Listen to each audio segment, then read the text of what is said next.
Manitou Mastodons. Haha.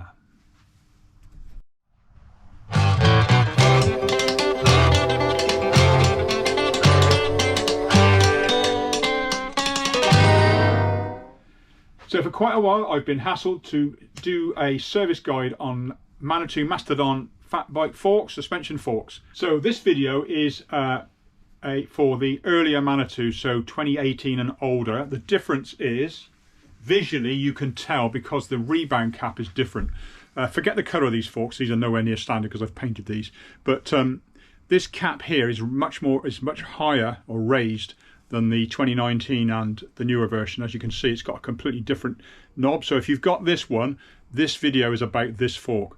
What I'm going to show you now was supposed to be a full service video. Now, at this time of filming this, there's a massive shortage of seals, so I can't do a full strip of everything. But what I will show you is how to basically adjust the travel and also do a lower leg service, so which is something that you should be doing sort of every year or so at least. If you're using a fork a lot in a really messy conditions, then maybe every 6 months. So this is a lower leg service for a Mastodon Pro or Comp, makes no difference, and also EXT or standard.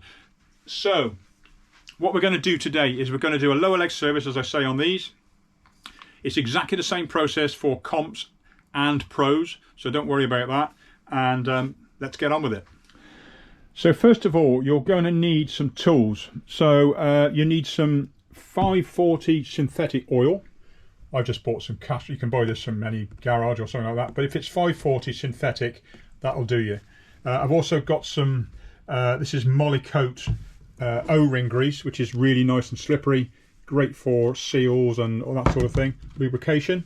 You'll also need, there's a Manitou Mattock service tool kit, which is this, and this. So you've got a split cassette removal tool, which I'll show you. You'll see why it's split. You've also got a ground down socket, and you've got a flat ground 24mm socket.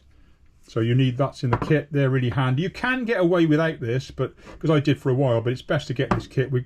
I'll put a link in the I'll put a link at the end so you can see where to get that from. You also need a 20mm socket, which you'll see in the video, and I've got a couple of wrenches. Obviously, you need a shock pump, and you make sure the shock pump has got this sort of head on it. The RockShox one has got a longer end here. Don't use that one because it won't work. I found that out many moons ago. You'll also need a couple of Allen keys, some good quality Allen keys, a 2 and an 8, and a wrench just for working on this. Okay. Oh, and probably a measuring jug's quite handy. Not that it's really crucial, or a syringe or something like that, so you can just measure out some oil. You don't need a lot of oil, but it's just handy to have. Okay, also, I've obviously taken the fork out of the bike. You don't have to do that, but it does make life a lot easier. If you're wondering how to get the fork out of a bike, I will do a little video on that as well, just to show you how to remove a set of forks from a bike and not lose anything. And I've also got a clamp here for working on the fork. You can use a work stand like this. This works absolutely fine to put your fork in to work on it. That sort of thing's ideal. So any basic stand will work. But anyway, let's get on with it. Now what you want to do when you put your fork, clamp it into your whatever you're going to use to hold it, is to raise the front of the fork slightly higher, so you don't, when you undo these two rods, you don't have oil weeping out. So you just tip it back a bit. First thing to do is to take the blue knob, which is the rebound adjuster. You'll need a 2mm Allen key. There's a little tiny screw inside. Now when you take this off, before you do anything, just check that in here is clean, because you can very often get mud and muck going up inside here. Get a pick and just pick out any mess that's in there. You don't want anything in there or anything in the Allen key which may stop this Allen key from going in properly and seating, because if it does, it might round off that Allen key. So just make sure that's cleaned out, and then away we go. Just unscrew that. Just hold the blue knob still and unscrew it. Just hold it, make sure you don't lose anything. And when you take everything apart, just lay it out somewhere nice and clean. Just make sure you don't lose anything. If you put it all in order, depending on which side you've taken off, then it helps it when you're putting it back together. Other side is the air valve. Just take that black knob off. Next thing to do is to release the air from this side, from the air side. Now, I've actually done this already because I've been working on this fork, but I'll just go through the motion. So basically, put your air pump on, screw it up nice and snug, and then with the air release on the pump, just let all the air out of that fork as much as you can. Obviously, you'll hear it hiss normally, but don't. When you've got a lot of air in a fork, you do not want to stick anything into the air valve and let it all come out in one go, because it could damage the fork. So you want to let as much out as you can with a shock pump, and then the last bit, take the shock pump off, and then just to make sure all the air is released, get your 2mm Allen key and just push the end of the rod in. Make sure there's nothing in there at all. Okay, so that's the air purged. Now the next thing is you need your 8mm Allen key. Now the thing to remember on both of these is they're left-hand thread, so the opposite to normal. So this goes clockwise. It's quite a coarse thread, so it doesn't take long. And once you feel it's released, that's enough. And on the other side, you need your small ground socket and a little mini ratchet. And same again, this is left-hand thread. If you give it a bit of slight pressure, you'll feel it pop in.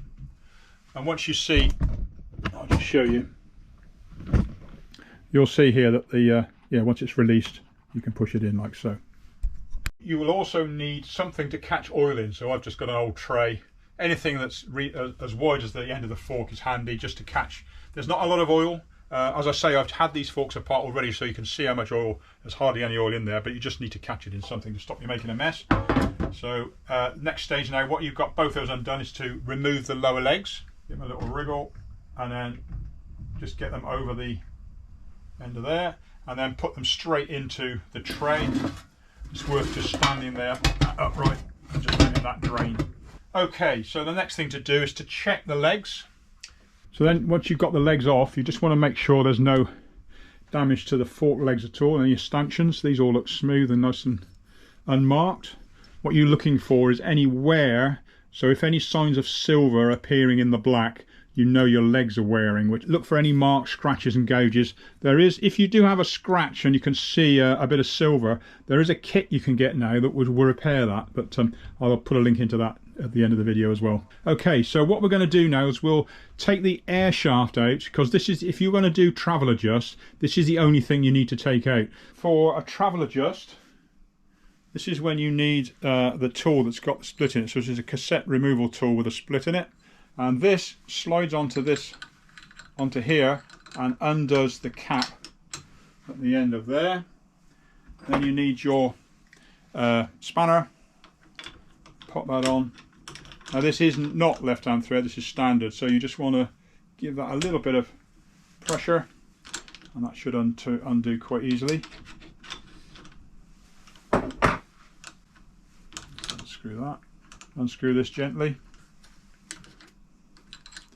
Take that off. And once the threads are released, just very gently keep it straight and just gently give it a little wriggle, and the air shaft will come out. There might be a little bit of... I'll put a chart and it will show you to change the travel. You change these little pucks, so they just snap off like so, like this. So they'll come in the fork. The fork will probably be, when it's new, will come in at 120mm, and you'll have quite a few of these spacers in. I'll show on the chart. You'll see how many you need for each whatever travel you want. But these are 10mm increments. So if you've got your, whatever you take off will increase your travel by 10mm. These pucks just snap on and off. That changes the travel. That's it. Now when you're going to put this back in, you just want to put a little bit of grease around here and on the head, just to lubricate things. So I always put a little bit of grease on the actual head itself, and then a little bit round the O-ring. So before you put it back in, what we're going to do now, so if you change the travel on the air shaft, you also need to adjust the travel on the volume spacer at the top of the fork. So to do this, I'll just show you now. So on the top of the fork, on the non-adjuster side, you've got the rebound on that side. On the other side, you've got a cap with an M on it. Now this is your volume spacer. So for this, you need to take this out. So if you're not changing the travel, you don't need to touch it, basically. This is just for changing travel. If you're doing the lower leg service, you don't need to touch this. And then use your 24mm ground down socket, which comes in the kit. You put that on the top. And then applying some pressure so it doesn't slip, because it's quite shallow. Just apply some pressure and then undo that. It doesn't need to be super tight. So just pop that off. So in here, same thing. You've got some pucks again, same sort of thing. Now these we are arranged corresponding with your travel. As I say, look at the chart that I've got on the I'll put at the end of the video. This again, snap it off, and it just basically goes on the other side of the air shaft. So it reduces or enlarges the chamber, just depending on what travel you're running. So now, once you've got the volume spacer cap out, you then want to put your air shaft back in. You've got some grease on it, nicely lubricated. Just give that a little bit of a wriggle and a twist as you put it in. Just stops any O-rings or anything getting caught. Just push that up and engage the cap, and then just screw the cap back in. Use your tool again.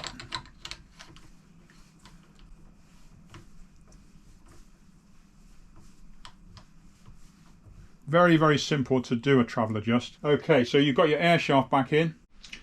Before you put your shaft back in, the volume spacer, just drop a little bit of oil, not very much, hardly anything really, just a couple of drips of oil in there, just to give that a little bit of lubrication. Just helps lubricate the top of the air shaft a little bit. And then put your volume adjuster back in. Again, just tighten it up with your 24mm socket. Again, put some pressure on it so it doesn't jump. The only trouble with it was a lot of these caps on forks are really shallow.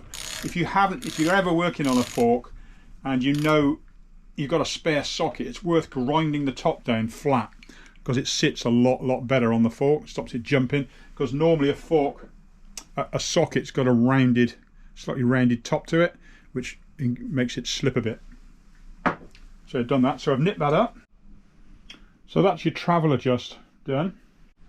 So if you're doing a lower leg service, which is basically what this video is about, once you've got your stanchions out of the way, you get your lowers and you want to check the seals here. Now if you're doing a seal change, the best way to get a seal out is to use something like a spanner like this, and you put it inside under the seal and just pop the seal out. Make sure you don't damage the side of the fork, but if you just put that in there under the seal, it'll just pop out. I'm not going to do that now because I haven't got any seals to replace it with, and these were done not very long ago.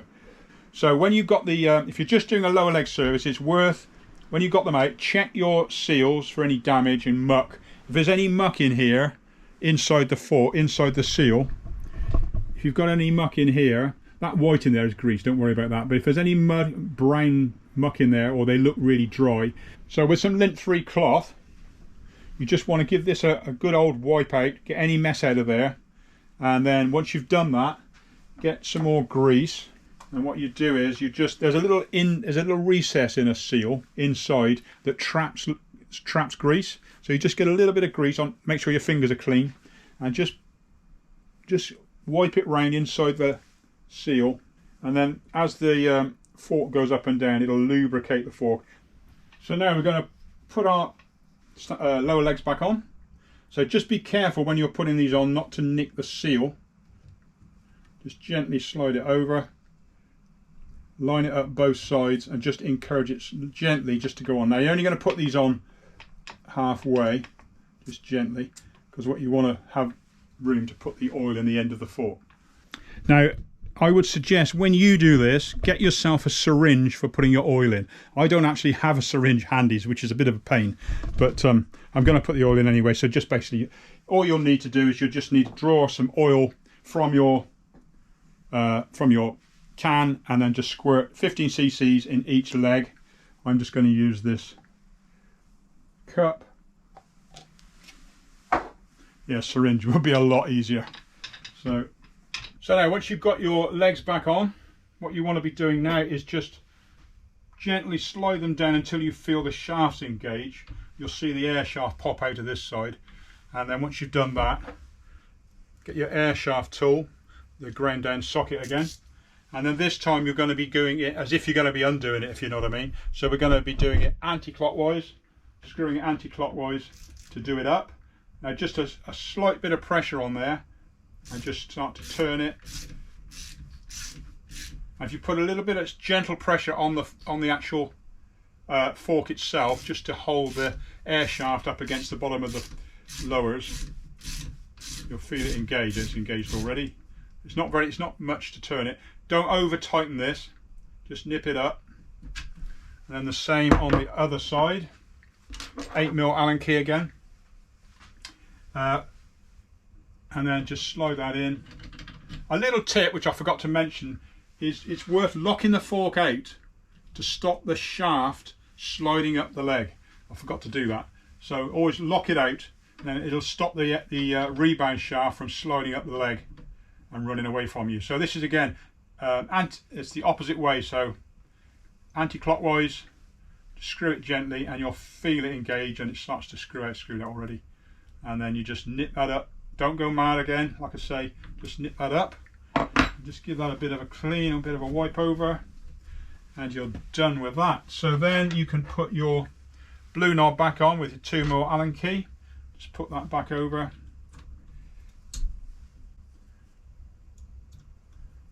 And get your Allen key in and just engage that.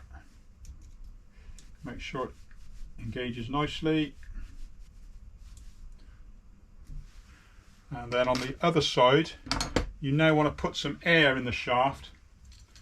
So basically you want to put this up to, when you release your air from your fork, it's worth writing down the pressure. So when you put the gauge on, you'll see how much air is in the fork. Just make a note of that, write it down. So when you reinflate your fork, you'll know what to do it to. If you've changed the travel, you may need to experiment a little bit again, because obviously things are different. You've changed the travel of the fork, so you're probably going to have to adjust the travel, adjust the air pressure. But it's worth just starting from where you were before, put the same pressure in, and then just see how it rides. Oh, the other thing to mention, these forks, when you're putting air in them, need to be fully extended. If you don't fully extend them, they'll basically, if you have them compressed and you put air pressure in, they'll stay like it. They won't pump out like a normal fork, so you need to pull them out to their full extension. There we go.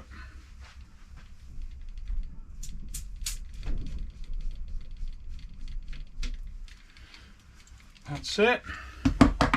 Put your air cap back on, your black cap, and you are pretty much good to go. Now what I would do then is always best to just cycle the forks. When I say cycle, just push the forks up and down before you do anything, just to lubricate everything, make sure everything's nice and smooth.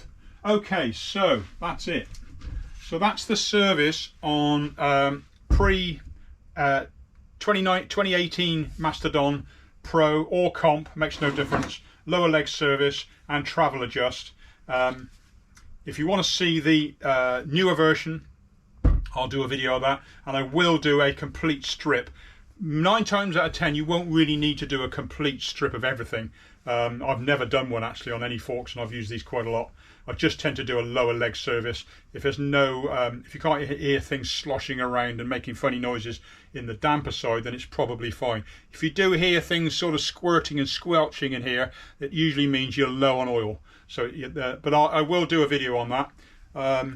So there we go. That's it. Manitou Mastodon's lower leg service.